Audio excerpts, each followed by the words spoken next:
Hello everybody, coming to you from the hangar for Content Day, and I'm very happy to be joined by Nick Hind. Hello mate. Hello mate, how are you? I'm good, but more importantly, how are you? 2024, your sixth season in the AFL system, how are you feeling? Yeah, I'm pretty excited. Exciting pre-season so far, a few new faces which has been really good, a lot more competition for spots, so really exciting time. Most pre-season I've done, haven't really missed anything on the track, so when you get a bit older that's important, that continuity, keep putting your name up there, so no, it's been exciting. Weather's been okay as well, so we've been looked after a little bit there, so it's exciting time now, get into games and that sort of stuff, so it's good. Nice. So the fitness, you reckon it's at its peak? You're flying in, ready to crack those first few games? Yeah, came back post-Christmas, PB time trial, put on a bit of weight, which has been good too, but kept the speed, which is important, and yeah, I'm really looking forward to it. Did you go to Arizona? Yeah, I went to Arizona. Yeah, it was good experience. A lot different from me, especially a country boy. All I really know is chasing the footy around. So, yep. No, it was good. Bit different. Bonded with the boys as well. And yeah, it's nice hot weather over there as well. So it was good to condition us when we got back. First time in the States? Nah, I went to the States probably just when was it? Last Christmas. Okay. So. Yeah, it was different. I didn't go to Arizona when I went there, yes. So no, it was good. Yeah, I mean, I guess the Grand Canyon's probably a big appeal, but there's not much else going on. Yeah. We didn't spend much time at the Grand Canyon. We went on the last day and we only spent probably about 15 minutes there. It was pretty cool, big hole in the ground, and then drove off. Nice.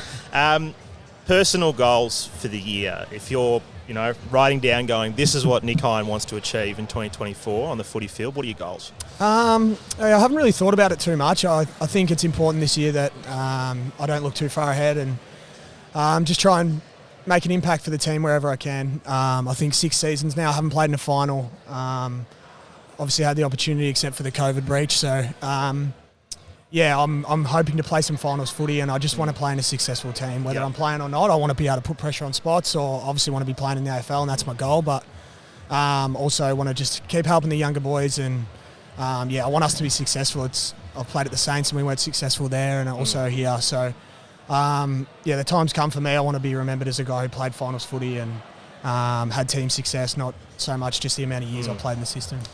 Can we go back to that final you missed? Because I remember hearing the news and I was devastated because I thought you were really good form coming into that final series.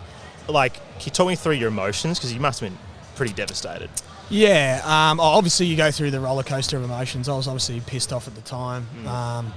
Didn't think it was fair, which I still don't think it was fair. But it was a crazy time we were living in there, and obviously a lot of people were doing it pretty tough. Yeah.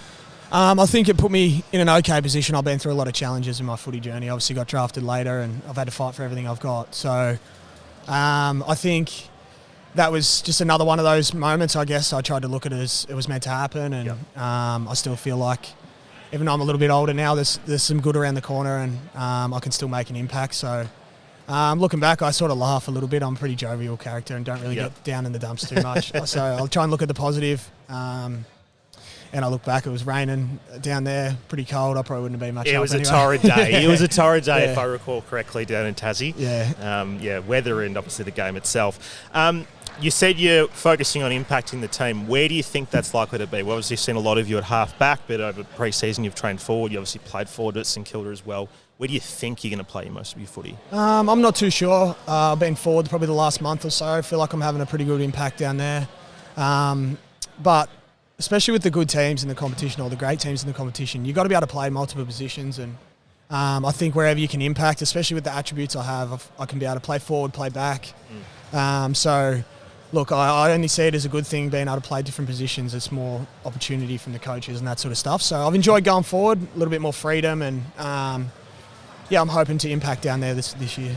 How do you feel about the sub role? Because you've done it a few times, and because you do have that flexibility, you're almost a super sub type player, because we need someone forward, you go forward, need someone back, you go back, wherever it has to be. How does it feel being the sub? Because I imagine it can be pretty hard watching everyone running out there and you're just going, all right, when's my time? Yeah, it can be quite tough. But also when you come on, you just have that freedom. And the game's slowed down a fair bit, and I guess a guy like me with attributes of speed and that sort of stuff, when the guys are a bit tired, I can tend to have a bit of an impact there. But it can be a bit difficult, the role, I guess. But you've just got to value it, and Scotty does value it, and he did all last year. I don't know if there's going to be a sub rule this year. I think there is. There is? I think they're staying with it. Okay, that's my understanding. Yeah. Okay. I'm not. I mean, who knows? It could change the day of. But yeah. I'm not too sure what's sort of happening there, but Scotty values it, and especially last year he picked the sub off impact and what he thought he could give us in the game. So at times it might have been, a midfielder that we felt like we needed an extra midfielder. It might have been a ruckman, extra back. So I think, especially for us, you're not being picked a sub just because you're technically the next person in or something like that, or it can be sometimes on form, but it's definitely he's picking teams that he thinks can beat, win that game. So I guess that's one thing that's pleasing when you get picked as a sub. You're not just getting picked as an extra. You're actually coming in and you've got a role and you need to execute it for the team.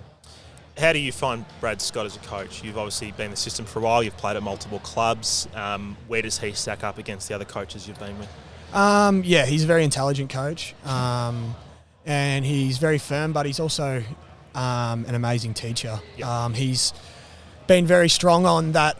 If you're not getting something out of the players, he needs to coach them better, and he feels like at times that that's the best way. And but he commands the room, and he's a very intelligent coach. And I think this year we're especially going to see the best out of the playing group in that. He probably was a little bit rushed last year, which was really tough on probably everyone. But we've made some really big changes around the club and really driven the mental side of the game. And we've got Benny Robbins in, who I dealt with at the Saints, who I think is fantastic, and David Rath as well. So who's another one who sees the game really well. So I think we're in a really good position there, and we've obviously got some more players in as well that are really going to contribute to us being able to be a really good team. I spoke to Andrew Phillips last year, and he said that Brad Scott provided him clarity on football. Would you echo that he was able to make it clear, whereas previous coaches were maybe a bit confusing? I think clarity is a big thing for every player, but you've got to drive it as well as a player. I think sometimes guys probably don't, but Brad's been brilliant at that. I think majority of players I've ever known, you just want to know what's going on no matter what. And if the coaches don't, because at times they don't, they don't know what the best team is at the moment, maybe, for example. So I guess at times, if you go seek that clarity, you just want to know whether it's good, bad or indifferent. And I think, Flip got that, and I've got that as well from Brad. I got that from him from the start. So that's a big thing in AFL footy. You can sort of get in your own head a little bit sometimes. But if you can get the clarity and you can, no matter what it is, you can get the information and build a plan to, prove coaches wrong or also just reaffirm what they're saying. You mentioned David Rath and Ben Robbins there. Do you have a lot to do with them on a day-to-day basis, and how do you find they're affecting you and the wider group? Yeah, I've heaps to do with Benny around mental side of the game and challenges, and we're doing a lot as a group on that. Being able to shift states from when we're facing challenges to be able to get back and work on the next contest and that sort of stuff. And I think that's a big evolution for us. I dealt with him a lot at the Saints, and it was really big for us there. So. I think he'll be fantastic. And Rathy's another one who's really helped with our skill execution at training, and he's got guys individually doing kicking programs, and I think it'll be really important, and he sees the game really well. Yep. So he's another one that can help Brad and help all the coaches and he gives that really level-headed mindset as well. So I think they'll be outstanding for us. As you mentioned earlier, plenty of new faces around the club, whether they're debutants first year or guys who've come from other clubs. Who's caught your eye so far? I think obviously Nate's as a first year has been really exciting. Obviously the key forwards, they can take time, but he's really shown those glimpses of the super player he's going to be. Yep. I think he'll take some time, and it's obviously hard being at Essendon. We crave that next key forward, but he's really exciting. But I think we'll obviously see some really good footy from him, and I think he'll contribute this year. But one from the first years is Archie Roberts. Yep. I love about him, he's a first year. The same as Lou as well, but I think with Archie, he's constantly putting himself in the slot out there. He's quite smart, he's quite fit, and as a young player, you just want to be out there. That's how you get better. Yep. And he's just putting himself in the slot every training and wanting to learn, and he's getting a lot of the ball, and he knows the game plan. So I'm really, really excited about what he can do. Nice. And which of your teammates do you think are ready to go to the next level this year? I think he already has, but I think Zach's obviously an amazing player, but I think his leadership and the way he's been able to bring other guys along, I think he'll have another outstanding year, and he's so important to us. And another one, I think, Nick Martin's, I think he's another one who obviously went to a great level, I think, but he just keeps getting better, and he's a very confident player in his own ability, and I like that about him. And I think he'll go to another level. I think another one maybe is a Sam Durham. Yep. He's been exciting through the pre-season. He's got bigger, stronger. He's got great attributes. So I think it'll be exciting to see what he can do. But another one I'm also excited about is Goldie. I love having Goldie around. They obviously speak about his age and stuff, but he's been fantastic for the group. And he's got a lot of footy left, and I'm excited to hopefully play with him. From a footy IQ perspective, would you say he's one of the best guys getting around? That's what I've heard. Goldie? Yeah. Yeah, and also he has such a calmness on the field, and he's able to just articulate everything so well on the field, and just by looking around, he can see he gives a sense of calm. He just knows the game so well, and he's great to have around the locker room. Yep. I'm annoying the shit out of him every day. I'm near him in the locker room, so he said to me the other day he's never met anyone like me. So he's been in the game a long time, so I didn't know whether that was a compliment or not. But take it as a compliment. Yeah, he's very good to have around the club. Yep.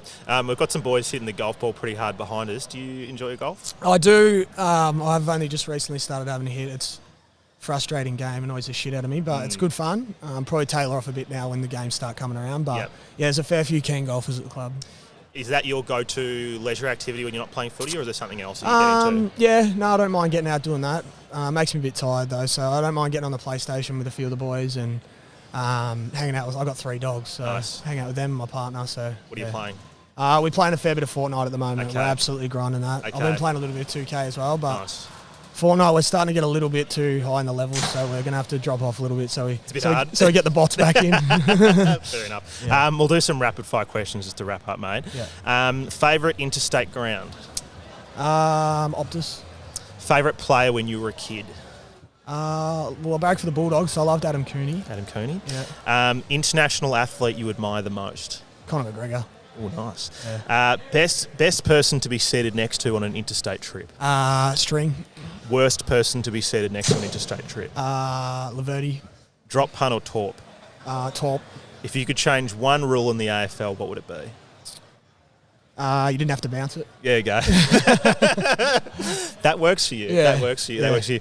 Nick, very generous with your time. Thank you for coming to join me. It's great to be here at Essendon for Content Day, and best of luck, and hopefully you're cracking the team for round 1. No worries. Thank you. Thanks for having me.